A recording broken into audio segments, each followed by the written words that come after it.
It is not lost on us how divided we are as a country. And as you were coming today, we really got to see that we are divided along the lines of race, along the lines of gender. And there is this question of, in this moment where we are, why come here? What is your message today?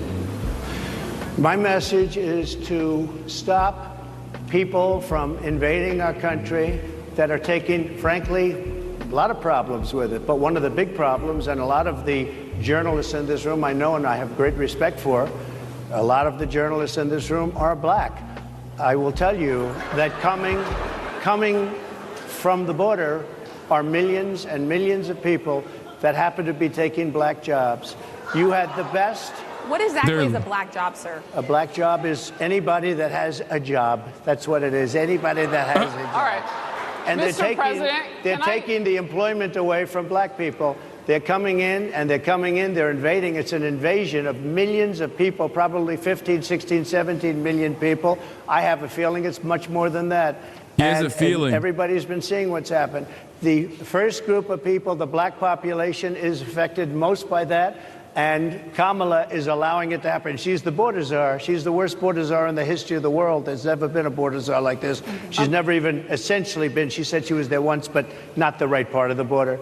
So she was a border czar. She's done a horrible job. These people are coming into our country, and they're taking black jobs and Hispanic jobs, and frankly, they're taking union jobs. Unions are being very badly affected by all of the millions of people that are pouring into our country. And one thing, as we discussed, many of these people are coming in from mental institutions, from prisons, from jails. They're gang members in other countries.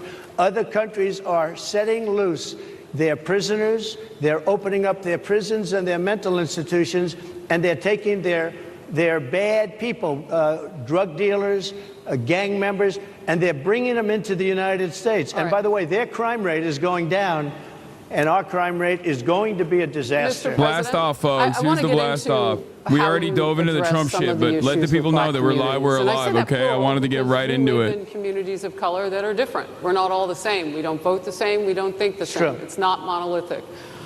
So as you come here today, I want to talk about something that bursts, and this is the weight of the inflation on Venezuela, this country please. I did yesterday, man. Shut up. The nonprofit Money Management International recently released data from its mid-year analysis that we have found a 52% rise in people who are seeking counseling for being in credit debt.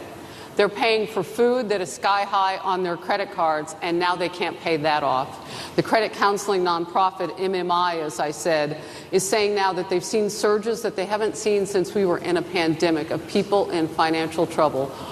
Much of that falls on the shoulders of single moms, single black moms, when you look statistically. Yeah. How do you turn it around? What's your plan for the black community when it comes to money? So, first of all, it's very hard to hear you for whatever reason because of the fact that they have bad equipment, because I guess, this woman was unable to get the right equipment.